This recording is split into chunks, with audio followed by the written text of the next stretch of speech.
क्या आपके साथ भी ऐसा होता है कि आप दिन रात मेहनत करते हैं, फिर भी घर में तंगी बनी रहती है? पैसा आता है, लेकिन टिकता नहीं। घर में बिना वजह झगड़े होते हैं। बच्चों की तबीयत अचानक खराब हो जाती है। रात को अजीब सी आहटें सुनाई देती हैं और मन के भीतर एक डर बैठ जाता है, जैसे कोई अदृश्य चीज आपके घर को जकड़ रही हो। अगर ऐसा है, तो इस कहानी को अंत तक जरूर सुनिए, क्योंकि आगे चलकर मैं आपको बताऊंगी कि गरुड़ पुराण में इसके बारे में क्या कहा गया है। ये कहानी है निखिल और आरती की। निखिल एक साधारण नौकरी पेशा व्यक्ति था। सुबह 8 बजे घर से निकलता, देर रात लौटता। आरती गृहिणी थी, 2 छोटे बच्चे थे। घर छोटा था, लेकिन खुशियां बड़ी थीं। शादी के शुरुआती सालों में सब ठीक था। थोड़ा कमाते थे, थोड़ा बचाते थे। हर त्योहार पर दीप जलता था। घर में हंसी थी, लेकिन चौथे साल से सब बदल गया। पहले निखिल की नौकरी अचानक चली गई। कंपनी बंद हो गई। 3 महीने तक नई नौकरी नहीं मिली। फिर किसी तरह दूसरी नौकरी मिली, लेकिन सैलरी कम। उसके बाद जैसे खर्चों की बरसात शुरू हो गई। बच्चे को तेज बुखार, अस्पताल का खर्च, फिर फ्रिज खराब, फिर बाइक एक्सीडेंट, फिर बैंक से नोटिस। आरती कहती, शायद ग्रह खराब चल रहे हैं।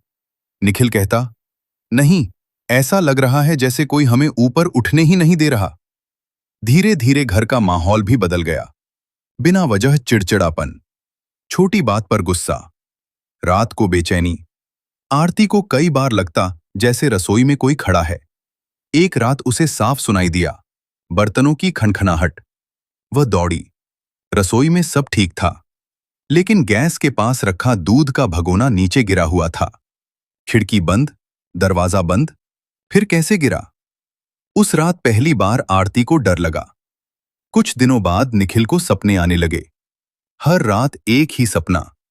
एक बूढ़ा आदमी अंधेरे में खड़ा है। चेहरा धुंधला, लेकिन आंखों में दर्द। वो बस एक बात कहता, मुझे न्याय चाहिए। निखिल पसीने में भीग कर उठ जाता। ये सिलसिला कई हफ्तों तक चलता रहा। एक दिन पड़ोस की वृद्धा ने आरती से कहा, तुम जिस घर में रह रहे हो, यहां पहले एक वृद्ध व्यक्ति रहते थे। उनके बेटे ने उन्हें घर से निकाल दिया था। वह अकेलेपन में यहीं बीमार पड़े और दम तोड़ दिया। आरती का दिल धड़क उठा। क्या वही आत्मा अब भी यहां है? लेकिन कहानी यहीं खत्म नहीं होती, क्योंकि कुछ दिनों बाद जो हुआ, उसने निखिल को अंदर तक हिला दिया। एक रात ठीक 3 बजे बिजली अपने आप जल गई। निखिल उठा। घर में सन्नाटा, लेकिन ड्राइंग रूम की दीवार पर टंगी पुरानी तस्वीर नीचे गिरी पड़ी थी, और उसके कांच पर उंगली से खींची गई एक लकीर थी। सीधी, लंबी, जैसे किसी ने संकेत छोड़ा हो। अब निखिल को लगा यह सिर्फ संयोग नहीं। वह एक संत के पास गया। संत ने घर आकर आंखें बंद की। कुछ देर मौन रहे, फिर बोले, यहां एक आत्मा है, लेकिन वह दुष्ट नहीं है, वह पीड़ा में है। निखिल घबरा गया। क्या वह हमें नुकसान पहुंचा रही है? संत बोले, गरुड़ पुराण में लिखा है, जो आत्मा अपमान, अधूरी इच्छा या अन्याय के भाव से शरीर छोड़ती है, वह कुछ समय तक भटक सकती है। वह सीधे हमला नहीं करती, लेकिन उसकी पीड़ा उस घर की ऊर्जा को भारी कर देती है। धन टिकता नहीं, मन अशांत रहता है, झगड़े बढ़ते हैं। आरती रो पड़ी। तो हम क्या करें? संत बोले, पहले डर छोड़ो, फिर सम्मान दो, और एक विशेष विधान करना होगा। लेकिन वह विधान क्या था?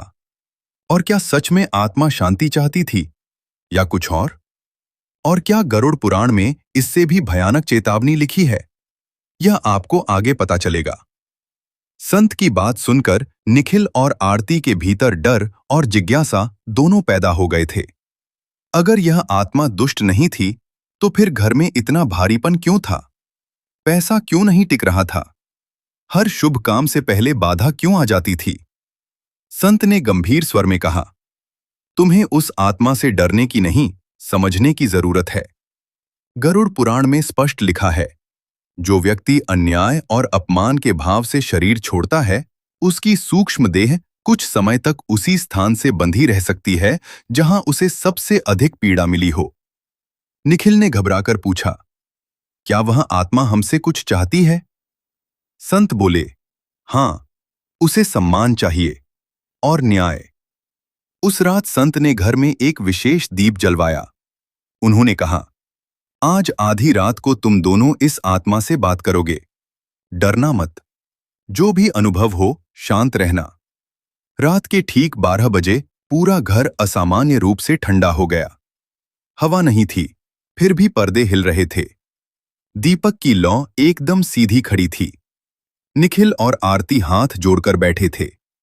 अचानक कमरे में एक धीमी सी आवाज गूंजी, जैसे कोई बहुत दूर से बोल रहा हो, मुझे अपमान मिला। आरती कांप गई। निखिल का गला सूख गया। संत ने इशारे से शांत रहने को कहा। आवाज फिर आई, मेरा अपना मुझे छोड़ गया। संत ने आंखें बंद रखते हुए कहा, बोलो, हम तुम्हें सम्मान देते हैं, तुम्हारी पीड़ा समझते हैं। कुछ क्षणों तक सन्नाटा छाया रहा। फिर दीपक की लौ अचानक तेज हुई और कमरे की दीवार पर एक परछाई उभरी। वो किसी बूढ़े व्यक्ति की आकृति जैसी थी। संत बोले, ये वही आत्मा है। ये क्रोधित नहीं है, लेकिन इसकी पीड़ा भारी है, और जब तक इसकी पीड़ा शांत नहीं होगी, इस घर में सुख स्थिर नहीं होगा।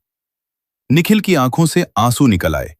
उसने कहा, अगर हमसे कोई भूल हुई हो तो क्षमा करें, हम आपको सम्मान देते हैं। जैसे ही उसने ये कहा, कमरे का तापमान सामान्य होने लगा। परछाई धुंधली होने लगी। लेकिन कहानी यहीं खत्म नहीं हुई। अगले दिन संत ने गरुड़ पुराण का एक अंश सुनाया। जिस घर में बुजुर्गों का अपमान होता है, जहां वृद्धों को तिरस्कार मिलता है, वहां लक्ष्मी स्थिर नहीं रहती। उस स्थान पर अशांति और दरिद्रता का वास होता है। संत ने निखिल से पूछा, सच सच बताओ, क्या तुमने कभी अपने माता पिता से कटु शब्द कहे हैं? निखिल का सिर झुक गया। कुछ साल पहले उसने अपने बूढ़े पिता को गुस्से में घर से निकाल दिया था। पिता गांव लौट गए थे। तब से दोनों में बात नहीं हुई थी। संत बोले, समझे, यह आत्मा तुम्हारे घर की नहीं थी, लेकिन तुम्हारे कर्मों की ऊर्जा ने उसे यहां बांधे रखा। अपमान की ऊर्जा अपमानित आत्माओं को आकर्षित करती है। यह सुनकर निखिल सन्न रह गया। क्या उसकी अपनी गलती ही इस तंगी का कारण थी? संत ने कहा, गरुड़ पुराण में यह भी लिखा है कि जब तक जीवित व्यक्ति अपने कर्मों को नहीं सुधारता, कोई भी अनुष्ठान पूर्ण फल नहीं देता। अब निखिल समझ चुका था। उसने उसी दिन अपने पिता को फोन किया। रोते हुए कहा, पिताजी, मुझसे गलती हो गई, आप वापस आ जाइए। कुछ दिनों बाद पिता घर लौट आए। उनके आते ही घर का वातावरण बदलने लगा। पहले जहां भारीपन था, अब हल्कापन था। बच्चों की हंसी गूंजने लगी, खर्च कम होने लगे, आय बढ़ने लगी। लेकिन एक अंतिम परीक्षा अभी बाकी थी। एक रात फिर वही परछाई दिखी, लेकिन इस बार उसके चेहरे पर शांति थी, जैसे वह विदा लेने आई हो। दीपक की लौ स्थिर रही, हवा नहीं चली। संत ने कहा था, जब आत्मा को सम्मान और शांति मिल जाती है, वह स्वयं मुक्त हो जाती है। अगली सुबह से घर में कोई आहट नहीं हुई, कोई परछाई नहीं दिखी। निखिल ने समझ लिया, असली शैतान बाहर नहीं था, वह उसके भीतर था। उसका अहंकार, उसका क्रोध, उसका अपमान।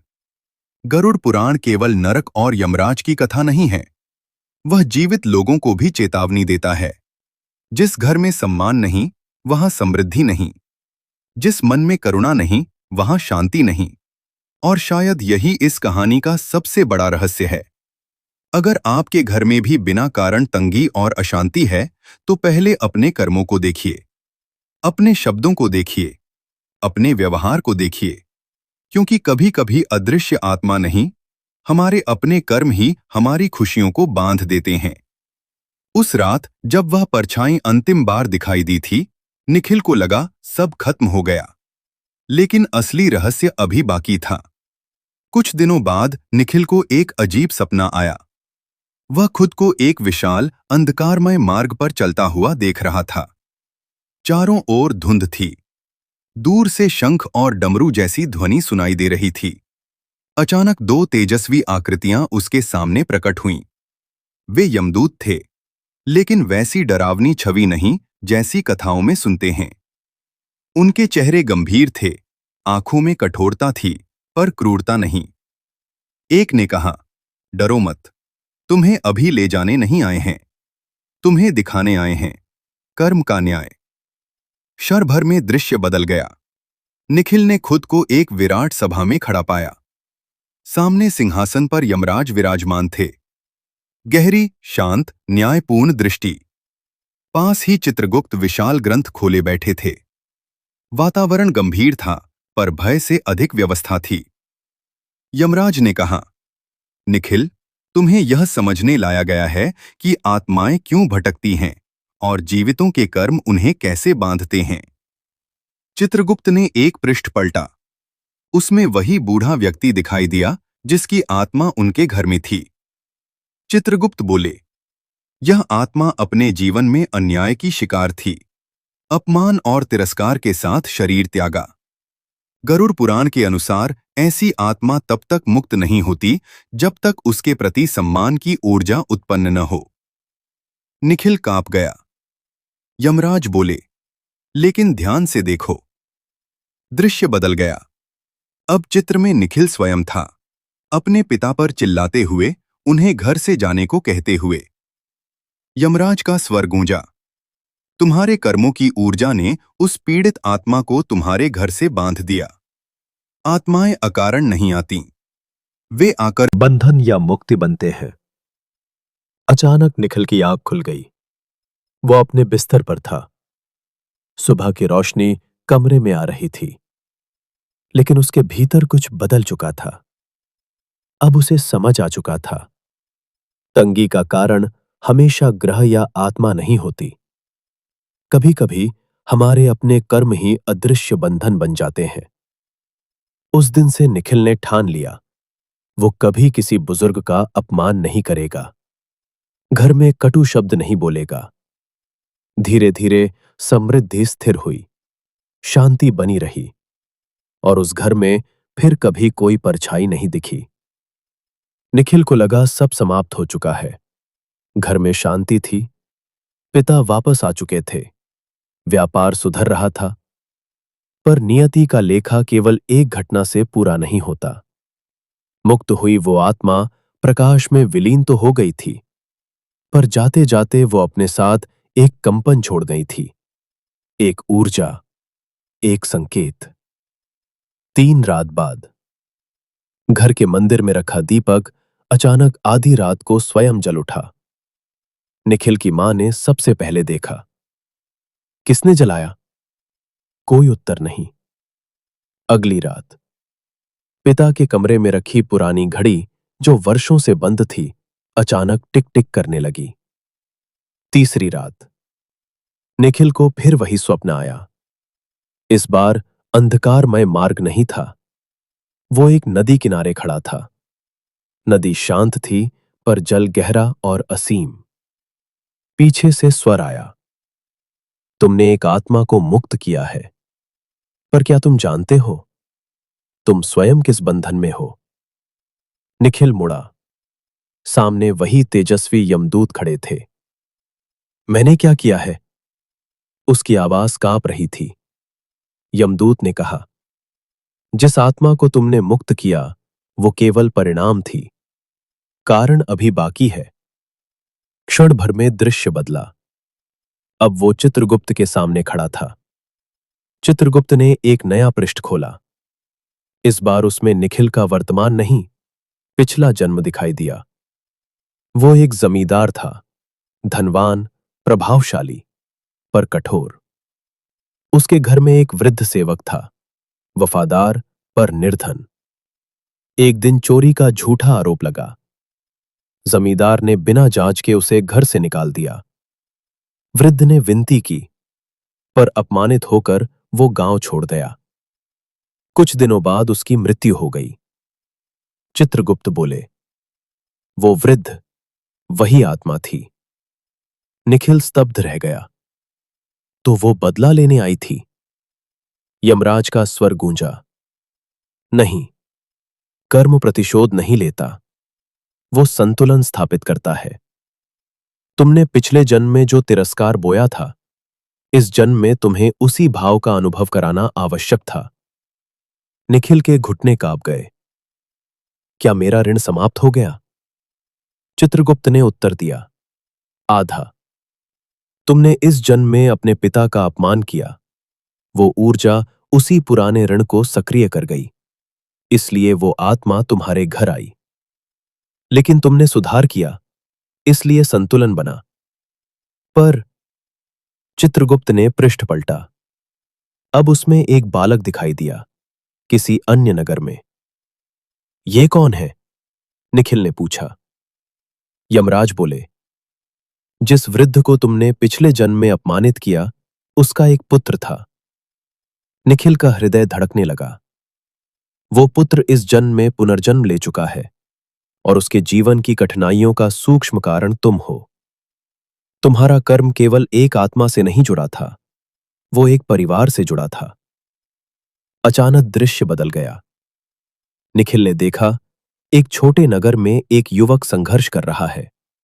गरीबी, बीमार मां, असफल व्यापार। यमदूत बोले, कर्म का जाल बहुत गहरा होता है। जब तक ऊर्जा पूर्ण संतुलन में ना आए, परिणाम आते रहते हैं। निखिल रो पड़ा। मैं क्या करूं? यमराज का स्वर गंभीर हुआ। सुधार केवल भावना से नहीं होता, सेवा से होता है। यदि तुम्हें पूर्ण संतुलन चाहिए, तो तुम्हें बिना स्वार्थ के वृद्धों और निर्धनों की सेवा करनी होगी। दान नहीं, सम्मान देना होगा। अहंकार छोड़े बिना मुक्ति नहीं मिलती। सभा में शंख ध्वनि गूंज उठी। निखिल की आंख खुली। सुबह थी। हृदय तेज धड़क रहा था। उसने निर्णय लिया, अब केवल घर संभालना पर्याप्त नहीं। उसने अपने शहर में वृद्धाश्रम जाना शुरू किया। पहले संकोच था, फिर अपनापन आया। वो केवल धन नहीं देता था, समय देता था, सम्मान देता था। एक दिन वृद्धाश्रम में एक बूढ़े व्यक्ति ने उसका हाथ पकड़ा। बेटा, तुम जब आते हो, घर जैसा लगता है। निखिल की आंखें भर आईं। उसे लगा जैसे कोई अदृश्य ऋण हल्का हो रहा है। 3 महीने बाद फिर वही नदी का दृश्य। इस बार जल शांत नहीं, प्रकाशमय था। चित्रगुप्त ने कहा, ऊर्जा बदल रही है। यमराज बोले, अब तुम्हारा कर्म संतुलन की ओर है। पर याद रखो, कर्म का लेखा एक जन्म में समाप्त नहीं होता। नदी के पार वही वृद्ध आत्मा दिखाई दी। इस बार उसके साथ एक बालक था। दोनों मुस्कुरा रहे थे। निखिल समझ गया, ऋण हल्का हो चुका है। धीरे धीरे निखिल के व्यापार में अप्रत्याशित वृद्धि हुई, पर इस बार वो धन से अधिक कृतज्ञ था।